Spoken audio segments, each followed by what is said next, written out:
long ago did you get interested in Anandamurti? It was about, it was 91, so it was 21 years ago. Yeah, I had been studying at university and then I dropped out of that because I just couldn't see myself doing that all my life. So, and then following that, I kind of embarked on a personal search. I questioned what I was doing with my life, and embarked on a search, and started reading a lot about spirituality in general, different spiritual paths, different, some of the classic books on spirituality, autobiography of a yogi. I read all the Carlos Castaneda books. I was really into those, and actually from those books I developed a desire to have a guru of my own, because the way in which there's some controversy whether those books are actually based on fact or not,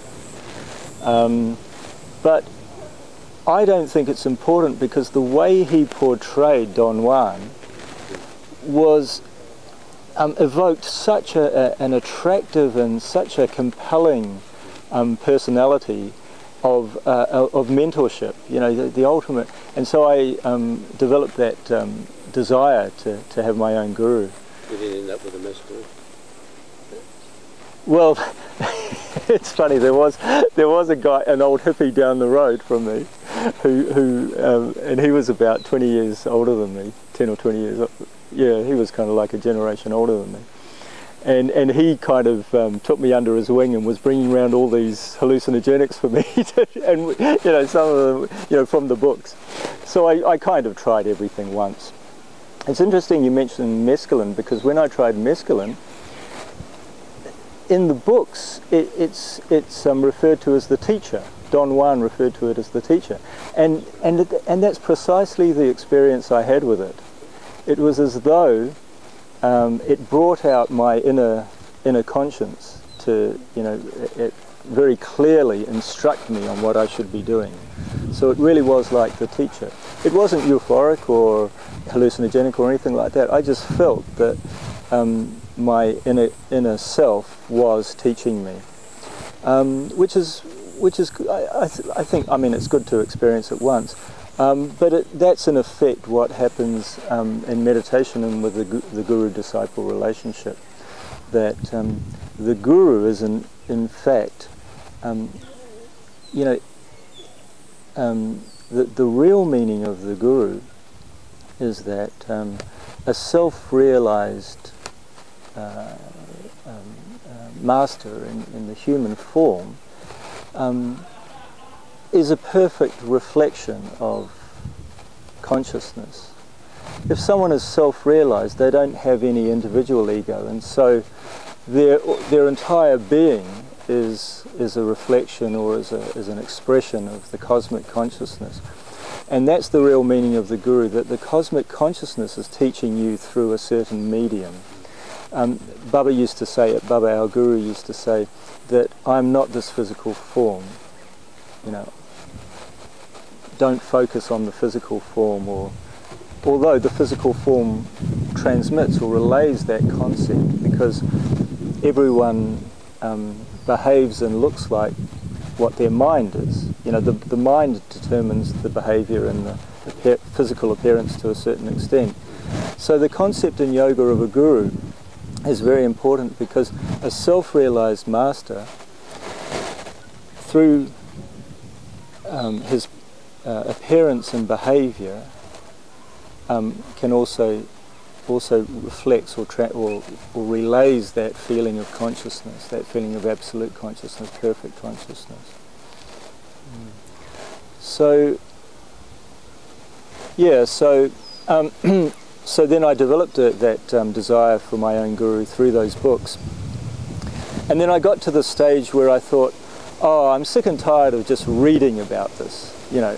I've got to do something practical. I've got to experience it. And you know, there's a saying, when the disciple is ready, the guru arrives. There's that saying in yoga. So the very next day I went into town, because I had actually consciously said that to myself. I've got to do something. I can't read anymore. So the next day I went into town, and everywhere I looked there were these posters plastered all over the place. Meditation lecture by Acharya, so-and-so, sounded really impressive. You know, all the Sanskrit words, just like my name that I just told you now. It sounds impressive, you know. So I thought, oh, this must be the real deal, you know. I kept seeing these posters because the person that had organised the lecture was very enthusiastic about promoting it, so he plastered them all over town. One of them would have been sufficient. But anyway, I kept getting reminded throughout the course of the day, oh, there's a lecture, and it was actually that evening. Yeah. So I went to the lecture, and that was that. Didn't look back. I just immediately I felt that I'd found what I'd been looking for. I felt that I'd come home in a sense, in a certain sense. I hadn't really experimented with any other groups or any religions, because I'd been put off by the whole concept of religion when I was younger, and I didn't really want to go into any of that. And I guess in a way I was subconsciously just waiting for the right thing to come along. And so that's what happened. After the lecture, well, during the lecture there was a question and answer session afterwards, and the Dada that was giving the lecture, he was, you know, obviously wearing the same clothes as I do, orange, and one woman put her hand up and said, oh, do you have an orange halo as well? And I could see, you know, him just go, oh no. And then I put my hand up and I said, well, look, you've talked about you know, the benefits of meditation. How do you do it? And then he goes, good question. So then they asked afterwards, they said, we're going to have a retreat this weekend, who wants to go? So obviously I was really keen to do that. And after that retreat I came home and I gave up all the, you know, there was the whole thing of vegetarian food, no onion, garlic and mushroom.